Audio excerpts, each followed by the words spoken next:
Buenos días, Aragón.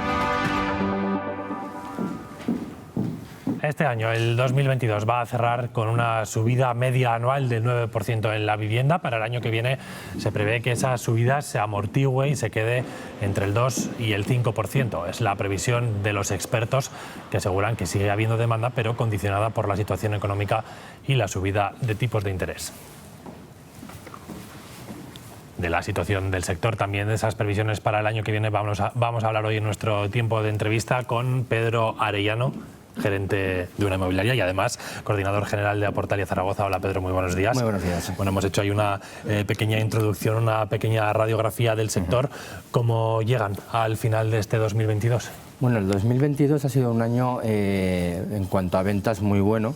Hay que tener en cuenta que desde el año 2007 se están produciendo el mayor número de ventas durante el año 2022. El 21 fue muy bueno, pero estamos cerrando el año 2022 con en la última década el mejor año en ventas. Tanto a nivel de ventas como a nivel de hipotecas. Y ese es el balance del año, pese a, como decíamos, que la subida de media, ¿no? Lo que estiman es que ha subido en torno al 9%. Hombre, el tema de medias, siempre cuando se habla de medias, un 9% es a nivel nacional. En Aragón tenemos la suerte, y más en la provincia de Zaragoza, en Zaragoza capital, que esta subida ha sido más amortiguada. Llevamos una subida increciente, pero durante los últimos años estamos en torno al 5% en Zaragoza. Y ese porcentaje, como decíamos, se prevé que se vaya moderando, ¿no? Que el año que viene, entiendo que este año, pues como ha afectado a otros sectores, la inflación, el encarecimiento de los precios, etcétera, pues también afecta a su sector. Se están oyendo comentarios de que la vivienda va a bajar. Creemos que no es cierto. Sí que se va a amortiguar esa subida. Si en Zaragoza podemos cerrar en torno al 2022 en torno a un 5 y pico por ciento de subida, que el año que viene sea algo inferior, pero la subida se va a realizar. El tema es que hay poquita oferta, la demanda sigue vigente, entonces mientras esa demanda esté vigente y oferta no haya suficiente, los precios tienden al alza. Y esa coyuntura económica, la situación que hemos vivido este año, ¿cómo está afectando al mercado de la vivienda? Por ejemplo, ¿hay más o menos alquiler? ¿Hay más o menos compra de segunda mano, de obra nueva?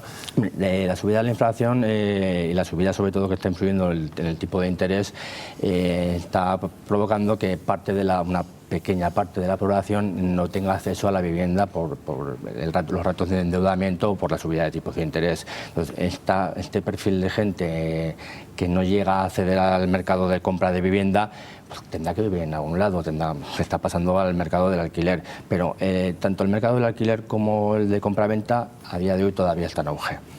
Es decir, el perfil de comprador, hasta que llega toda esta situación económica, hay una parte que ya no pueden acceder a la vivienda por encarecimiento de los precios o de las condiciones, ¿no? Tienen que trasladarse, tienen que buscar una vivienda de alquiler. ¿Qué ocurre en ese caso? Porque sabemos que con el mercado del alquiler hay un conflicto de oferta y demanda, Sí, ¿no? El tema es que hay poquita oferta, se está aumentando bastante la demanda, entonces claro, ahí sí que están tirando los precios para arriba. Ayer nos comunicaron que se prorroga, según el decreto ley de 29 de marzo de este año, que se prorroga todavía un año más hasta finales del 31 la subida limitada del 2% de los precios del alquiler, cosa que viene bien para el tema del mercado de alquiler, viene bien para los inquilinos, pero no es suficiente para cubrir esa demanda que a día de hoy hay. Ahora vamos enseguida con esas medidas del gobierno, pero antes de por no dejar atrás el análisis, pensando ya en lo que va a venir el año que viene, nos decía, se va a moderar, ¿no?, la subida de la vivienda.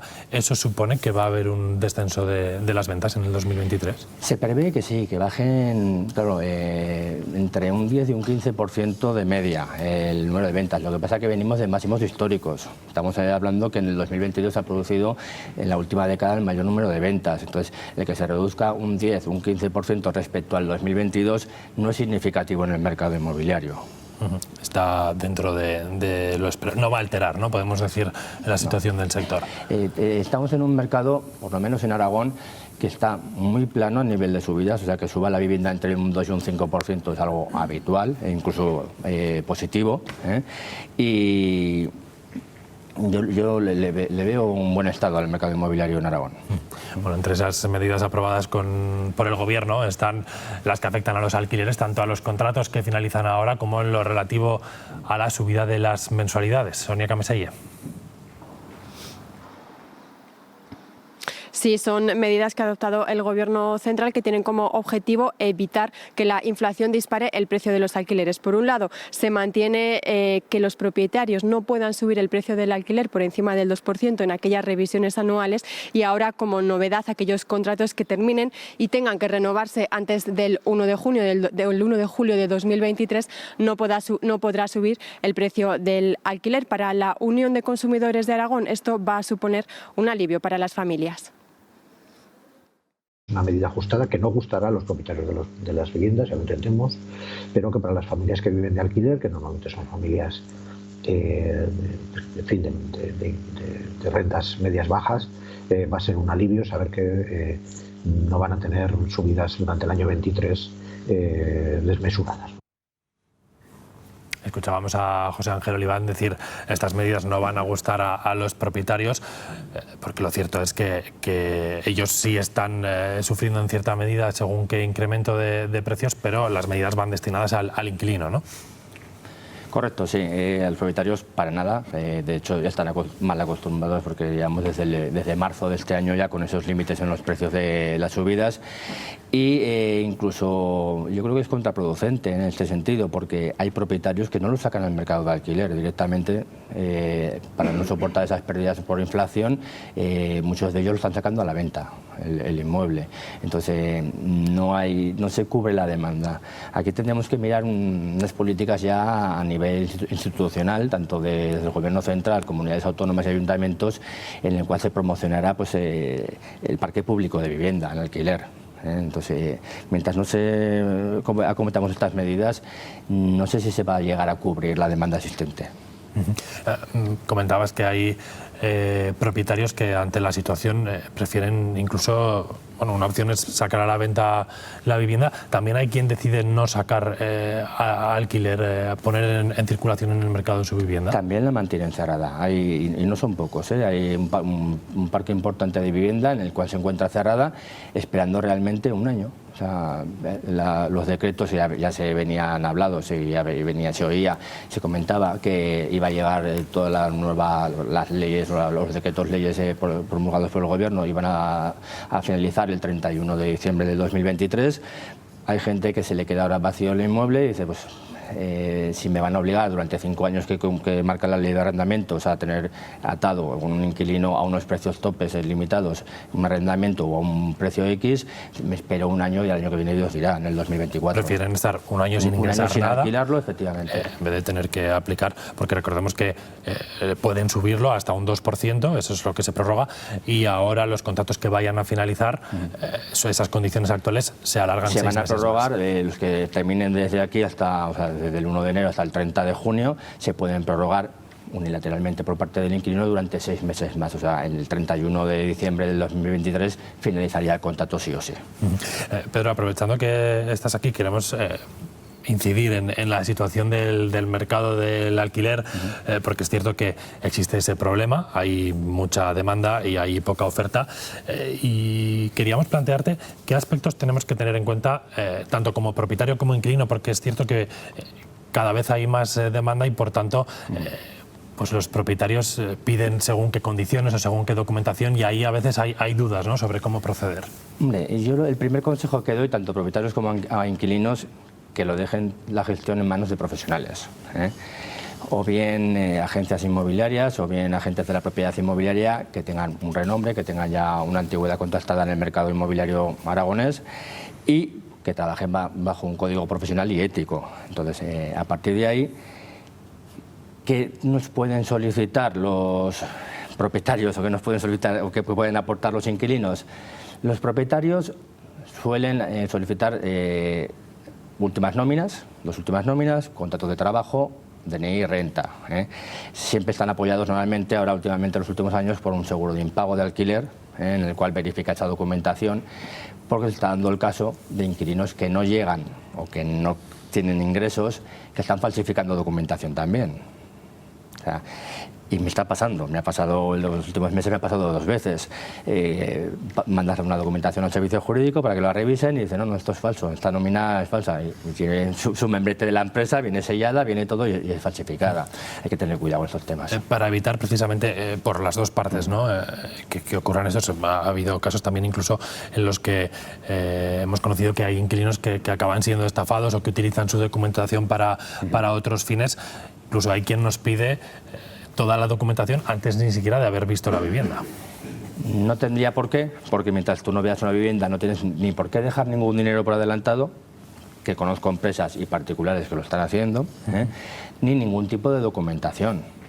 Tú vas a ver el inmueble y si encaja, a partir de ahí será la documentación, se aportará la documentación pertinente, que es la habitual, o sea, nóminas, contratos de trabajo, rentas, no hay que pedir nada más raro, y a partir de ahí dejar una señal de reserva, efectivamente, que luego esa señal irá para adelante o irá para atrás. Si no va para atrás por motivos de que no se aproveche por el servicio jurídico o que no sea del agrado del propietario, el inquilino, que eso también sucede alguna vez, se devuelve la señal y se busca un nuevo inquilino. Pero los propietarios a día de hoy, como hay tanta demanda, no oferta, tienen un poco la sartén por el mango. Entonces ellos eligen el perfil de inquilino que desean. De hecho, estamos viendo situaciones en las que se organizan hasta una especie de casting, ¿no? Para decidir incluso quién va a ver, ya no a quién se la alquilan, sino quién va a ver la vivienda que están ofreciendo. Verla es que como hay tanta demanda, es que pones un inmueble a un precio de mercado en cualquier portal inmobiliario y esa misma tarde tienes varias visitas ya al inmueble. Entonces los propietarios lo que quieren es meter al más solvente, no al más guapo, pero sí al más solvente. Entonces, si tienes varios candidatos, yo a nivel de inmobiliaria, varios con documentación, con señal, ¿no? Con documentación, le explico al propietario que elija él. Para mí los 3 pueden ser válidos o los 2 pueden ser válidos, que elija él, el perfil de inquilino que quiere. Decíamos todo este aluvión que hay, ¿no? Esta demanda por ambas partes, el propietario quiere alquilar la vivienda, el inquilino quiere encontrar. Claro, parece la lógica es decir, bueno, pues ante la duda, ¿no? Preguntar, informarse, pero en esta circunstancia en la que prácticamente te van a quitar el piso de las manos, a veces resulta complicado, ¿no? Ese equilibrio. Nos está pasando que en las visitas, me comentan mis comerciales, en las visitas los inquilinos van con la señal, con 600, 500, 1000, la cantidad que sea de renta, van con la señal ya preparada y van con la documentación en el bolsillo para que hagamos las fotocopias directamente en la empresa. O sea, van ya preparados porque si no lo pierden. Les está pasando que a lo mejor la visita de antes se lo ha quedado. Está a ese nivel.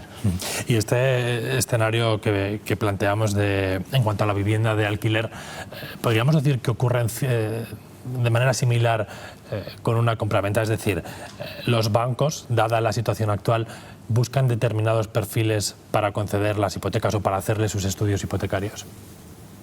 Siempre ha sucedido, pero no a los niveles del alquiler. O sea, cada entidad bancaria pues tiene su perfil, partiendo de la base que todos los bancos no dejan de ser un negocio y buscan el mejor perfil posible.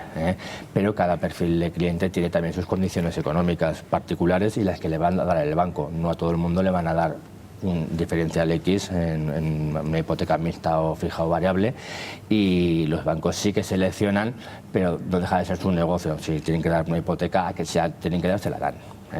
Habrá que ver en qué condiciones, pero dársela se la darán. Y hablamos, por ejemplo, de determinadas entidades que elijan, por las razones que sean, trabajar solo con determinados perfiles. ¿Eso ocurre? Los hay. No voy a decir nombres, pero sí que hay entidades que trabajan un perfil de cliente de un perfil medio alto y se centran en ese nicho de su población y bueno, pues ellos trabajan con eso. Hay otro perfil de cliente que buscan un nivel medio. O sea, hay entidades para todo. Hay oferta para todos. Y dada la coyuntura, hemos hablado un poco de los aspectos a tener en cuenta cuando buscamos una vivienda de alquiler. También ahora tenemos que repasar muy bien la situación si queremos y si podemos acceder a una hipoteca, ¿no? Porque llevamos ya tiempo hablando de lo que ocurre con los tipos de interés, de si elegir una hipoteca fija, si una variable. Ahí también hay debate, ¿no? Antes de dar el paso. Sí, partimos de la base de que pues desde marzo de este año ha dejado de estar en negativo el Euribor. Claro, llevaba, creo que era desde febrero del 2016 en negativo, o sea, estamos mal acostumbrados, los hipotecados entre ellos. Llevaba casi 7 años en negativo, por lo cual estábamos amortizando hipotecas sin pagar ningún tipo de interés. A los niveles que ha cerrado noviembre o que va a cerrar diciembre, que estamos hablando, noviembre cerró en el 2,82 y diciembre a día de ayer en el 2,95, estaba la media de diciembre, se acercará al cierre del año al 3%, pues es un tipo de interés que desde el 2011 creo recordar que no se daba, pero que es habitual, ¿eh? Hay que recordar que en el 2008 llegó casi al 6% el Euribor. O sea, estamos hablando de la mitad del top de la parte más alta desde el año 2000 que ha alcanzado el tipo de interés o este parámetro. En cuanto a las entidades, pues las entidades a día de hoy están ofreciendo más que el fijo ya está quedando obsoleto porque no lo quieren dar, porque por la subida de tipos ya no les interesa a todas las entidades bancarias, o el tipo de interés fijo que te dan es muy alto, con lo cual no interesa al cliente. Están dando o un tipo mixto o un tipo variable. Yo me optaría por el tipo mixto, en el cual los primeros años se pacta un tipo fijo, suelen ser de 2 a 5 años, y a partir de ahí es un tema variable. Que el Euribor cierre este año o que a primeros del año que viene esté alrededor del 3 arriba abajo es algo habitual, es algo normal, no va a haber mayor problema. Todo va a influir mucho el tema de la inflación, va a influir por supuesto la guerra en Ucrania, la coyuntura económica a nivel mundial, pero no se prevé que suba mucho más del 3%, incluso que ese 3% a lo largo del 2023 se vaya amortiguando. Bueno, pues así están las cosas y así viene el 2023 para el sector. Pedro Arellano, gracias por haber estado hoy en Buenos Días, Muchas gracias a vosotros.